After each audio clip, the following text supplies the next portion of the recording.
बृहस्पति व्रत कथा। बृहस्पति व्रत करने की विधि।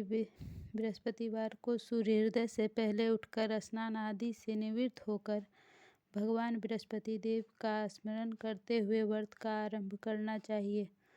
उपासक को घर के किसी कक्ष का एक छोटा अथवा बड़ा पूजा स्थल बनाकर उसमें भगवान बृहस्पति देव की प्रतिमा की स्थापना करनी चाहिए। घर के समीप किसी मंदिर में जाकर भी भगवान बृहस्पति देव की पूजा की जा सकती है।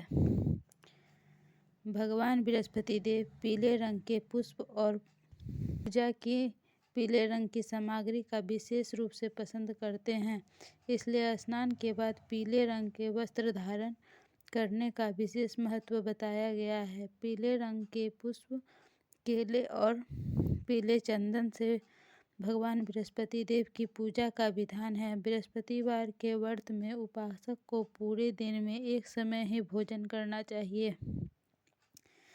भोजन में चने की दाल, बेसन और दूसरे पीले रंग के खाद्य पदार्थों का ही सेवन करना चाहिए।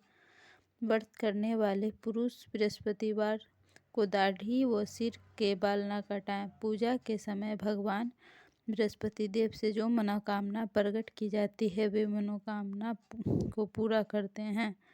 इस व्रत में व्रत कथा पढ़ने और श्रवण करने का विशेष महत्व है, जिससे बृहस्पति देव प्रसन्न होकर उपासक की सभी मनोकामनाएं पूर्ण करते हैं। बृहस्पतिवार व्रत कथा। प्राचीन समय की बात है। भारत में एक राजा राज करता था। वह बड़ा ही प्रतापी तथा दानी था। वह नित्य प्रति मंदिर में भगवत दर्शन करने जाता था। वह ब्राह्मण और गुरु की सेवा किया करता था। उसके द्वार से कोई भी याचक निराश होकर नहीं लौटता था। वह प्रत्येक गुरुवार को व्रत रखता एवं पूजन करता था। हर दिन गरीबों की सहायता करता था, परंतु यह सब बातें उसकी रानी को अच्छी नहीं लगती थी। वह ना व्रत करती और ना किसी को एक भी पैसा दान में देती थी। वह राजा से भी ऐसा करने को मना किया करती थी। एक समय की बात है। राजा शिकार खेलने वन में चले गए। घर पर रानी और दासी थी। उस समय गुरु बृहस्पति साधु का रूप धारण कर राजा के दरवाजे पर भिक्षा मांगने आए। साधु ने रानी से भिक्षा मांगी तो वह कहने लगी, हे साधु महाराज, मैं इस दान पुण्य से तंग आ गई हूँ। इस कार्य के लिए तो मेरे पति देव ही बहुत हैं। अब आप ऐसी कृपा करें कि मेरा सारा धन नष्ट हो जाए तथा मैं आराम से रह सकूं। साधु रूपी बृहस्पति देव ने कहा, हे देवी, तुम बड़ी विचित्र हो। संतान और धन से कोई दुखी नहीं होता है, इसको सभी चाहते हैं। पापी भी पुत्र और धन की इच्छा करता है। अगर तुम्हारे पास अधिक धन है तो भूखे मनुष्यों को भोजन कराओ, प्याऊ लगवाओ, ब्राह्मणों को दान दो, धर्मशाला बनवाओ, कुआं, तालाब, बाबरी बाग बगीचे आदि का निर्माण कराओ तथा निर्धनों की कुमारी कन्याओं का विवाह करवाओ। साथ ही यज्ञ आदि करो। इस प्रकार के कर्मों से आपके कुल का और आपका नाम परलोक में सार्थक होगा एवं स्वर्ग की प्राप्ति होगी। परंतु रानी साधु की इन बातों से खुश नहीं हुई। उसने कहा, हे साधु महाराज, मुझे ऐसे धन की आवश्यकता नहीं है जिसको मैं अन्य लोगों को दान दूं तथा जिसको रखने और संभालने में ही मेरा सारा समय नष्ट हो जाए। साधु ने कहा, हे देवी, यदि तुम्हारी यही इच्छा है तो जैसा मैं तुम्हें बताता हूँ तुम वैसा ही करना। बृहस्पतिवार के दिन घर को गोबर से लीपना, अपने केशों को पीली मिट्टी से धोना, केशों को धोते समय स्नान करना, राजा से कहना कि वह हजामत करवाए, भोजन में मांस मदिरा खाना, कपड़ा धोबी के यहाँ धुलने देना। इस प्रकार 7 बृहस्पतिवार करने से तुम्हारा सारा धन नष्ट हो जाएगा। यह कहकर साधु महाराज बृहस्पति देव अंतर्ध्यान हो गए। रानी ने साधु के कहने के अनुसार 7 बृहस्पतिवार तक वैसा ही करने का विचार किया। साधु के बताए अनुसार कार्य करते हुए केवल 3 बृहस्पतिवार ही बीते थे कि उसकी समस्त धन संपत्ति नष्ट हो गई। भोजन के लिए दोनों समय परिवार तरसने लगा तथा सांसारिक भोगों से दुखी रहने लगा। तब वह राजा रानी से कहने लगा कि हे रानी, तुम यहाँ पर रहो, मैं दूसरे देश को जाता हूँ, क्योंकि यहाँ पर मुझे सभी मनुष्य जानते हैं, इसलिए मैं यहाँ कोई कार्य नहीं कर सकता। मैं परदेश जा रहा हूँ, वहाँ कोई काम धंधा करूँगा, शायद हमारे भाग्य बदल जाए। ऐसा कहकर राजा परदेश चला गया। वह वहाँ जंगल से लकड़ी काट कर लाता और शहर में बेचता। इस तरह जीवन व्यतीत करने लगा। इधर राजा के बिना रानी और दासियां दुखी रहने लगी। किसी दिन भोजन मिलता और किसी दिन जल पीकर ही रह जाती।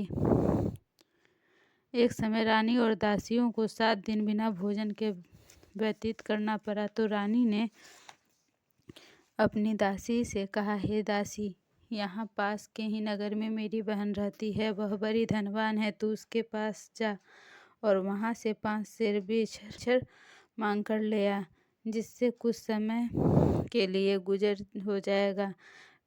दासी रानी के बहन के पास गई। रानी की बहन उस समय पूजा कर रही थी। बृहस्पतिवार का दिन था। दासी ने रानी की बहन से कहा, हे रानी, मुझे आपकी बहन ने भेजा है, मुझे 5 सेर बेसर दे दो। दासी ने यह बात अनेक बार कही, परंतु रानी की बहन ने कोई उत्तर नहीं दिया, क्योंकि वह उस समय बृहस्पतिवार की कथा सुन रही थी। जब दासी को रानी की बहन से कोई उत्तर नहीं मिला तो वह बहुत दुखी हुई। उसे क्रोध भी आया। वह लौटकर रानी से बोली, हे रानी, आपकी बहन बहुत ही धनी स्त्री है, वह छोटों लोगों से बात भी नहीं करती। मैंने उससे कहा तो उसने कोई उत्तर नहीं दिया, मैं वापस चली आई। रानी बोली, हे दासी, इसमें उसका कोई दोष नहीं है। जब बुरे दिन आते हैं तब कोई सहारा नहीं देता। अच्छे बुरे का पता विपत्ति में ही लगता है। जो ईश्वर की इच्छा होगी वही होगा। यह सब हमारे भाग्य का दोष है। उधर रानी की बहन ने सोचा, मेरी बहन की दासी आई थी, परंतु मैं उससे नहीं बोली, इससे वह बहुत दुखी हुई होगी। अतः कथा सुन और विष्णु भगवान का पूजन समाप्त कर वह अपनी बहन के घर आई और कहने लगी, हे बहन, मैं बृहस्पतिवार का व्रत कर रही थी, तुम्हारी दासी हमारे घर गई थी, परंतु जब तक कथा होती है तब तक ना हम लोग उठते हैं और ना बोलते हैं, इसलिए मैं नहीं बोली। कहो, दासी क्यों गई थी? रानी बोली, बहन, हमारे घर अनाज नहीं था। वैसे तुमसे कोई बात छिपी नहीं है, इस कारण मैंने दासी को तुम्हारे पास 5 सेर बेसर लेने के लिए भेजा था। रानी की बहन बोली, बहन देखो, बृहस्पति भगवान सबकी मनोकामना पूर्ण करते हो, देखो शायद तुम्हारे घर में अनाज रखा हो। यह सुनकर दासी घर के अंदर गई तो वहाँ उसे एक घड़ा बेसर का भरा मिला। उसे बड़ी हैरानी हुई, क्योंकि उसने एक एक बर्तन को देख लिया था। उसने बाहर आकर रानी को बताया। दासी अपनी रानी से कहने लगी, हे रानी, देखो, वैसे हमको अब जब अन्न नहीं मिलता तो हम रोज ही व्रत करते हैं। अगर इनसे व्रत की विधि और कथा पूछ ली जाए तो उसे हम भी किया करेंगे। दासी के कहने पर रानी ने अपनी बहन से बृहस्पतिवार व्रत के बारे में पूछा। उसकी बहन ने बताया, हे रानी बहन, बृहस्पतिवार को सूर्योदय से पूर्व उठकर स्नान करके बृहस्पतिवार का व्रत करना चाहिए, लेकिन उस दिन सिर नहीं धोना चाहिए।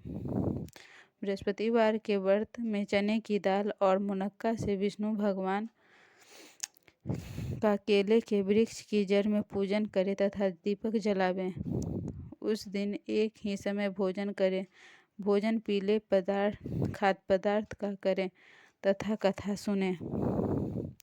इस प्रकार करने से गुरु भगवान प्रसन्न होते हैं, अन्न पुत्र धन देते हैं, मनोकामना पूर्ण करते हैं। व्रत और पूजन विधि बताकर रानी की बहन अपने घर लौट गई। एक साधारण व्यक्ति के रूप में वे 2 थालों में सुंदर पीला भोजन लेकर आए और दासी को देकर बोले, हे दासी, यह भोजन तुम्हारे और रानी के लिए है। तुम दोनों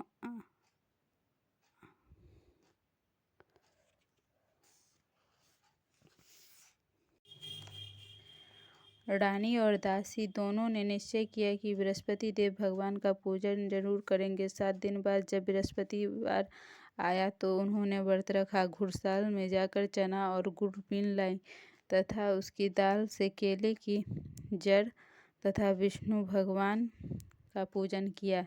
अब भोजन पीला कहाँ से लाए? दोनों बड़ी दुखी हुई, परंतु उन्होंने व्रत किया था, इस कारण बृहस्पति देव भगवान प्रसन्न थे। एक साधारण व्यक्ति के रूप में वे 2 थालों में सुंदर पीला भोजन लेकर आए और दासी को देकर बोले, हे दासी, यह भोजन तुम्हारे और रानी के लिए है, तुम दोनों करना। दासी भोजन पाकर बड़ी प्रसन्न हुई और रानी से बोली, रानी जी, भोजन कर लो। रानी को भोजन आने के बारे में कुछ पता नहीं था, इसलिए वह दासी से बोली, जा तू ही भोजन कर, क्योंकि तू हमारी व्यर्थ में हंसी उड़ाती है। दासी बोली, एक व्यक्ति भोजन दे गया है। रानी कहने लगी, वह भोजन तेरे लिए ही दे गया है, तू ही कर। दासी ने कहा, वह व्यक्ति हम दोनों के लिए 2 थालों में भोजन दे गया है, इसलिए मैं और आप दोनों ही साथ साथ भोजन करेंगे। दोनों ने गुरु भगवान को नमस्कार कर भोजन प्रारंभ किया। उसके बाद से वे प्रत्येक बृहस्पतिवार को गुरु भगवान का व्रत और पूजन करने लगी। बृहस्पति भगवान की कृपा से उनके पास धन हो गया, परंतु रानी फिर से पहले की तरह आलस्य करने लगी। तब दासी बोली, देखो रानी, तुम पहले भी इसी प्रकार आलस्य करती थी। तुम्हें धन रखने में कष्ट होता था, इस कारण सभी धन नष्ट हो गया। अब गुरु भगवान की कृपा से धन मिला है तो तुम्हें फिर से आलस्य होता है। बड़ी मुसीबतों के बाद हमने यह धन पाया है, इसलिए हमें दान पुण्य करना चाहिए। तुम भूखे मनुष्यों को भोजन कराओ, प्याऊ लगवाओ, ब्राह्मणों को दान दो, कुआं, तालाब, बावड़ी आदि का निर्माण कराओ, मंदिर पाठशाला बनवाकर दान दो, कुंवारी कन्याओं का विवाह करवाओ, धन को शुभ कार्यों में खर्च करो, जिससे तुम्हारे कुल का यश बढ़े तथा स्वर्ग प्राप्त हो और पितृ प्रसन्न हो। दासी की बात मानकर रानी ने इसी प्रकार के कर्म करने प्रारंभ कर दिए, जिससे उसका यश काफ़ी फैलने लगा। इस प्रकार जो मनुष्य सद्भावना पूर्वक बृहस्पतिवार का व्रत करता है, कथा पढ़ता एवं सुनता है और दूसरों को सुनाता है, बृहस्पति देव उसकी सभी मनोकामना को पूर्ण करते हैं। बृहस्पति देव उसकी सदैव रक्षा करते हैं।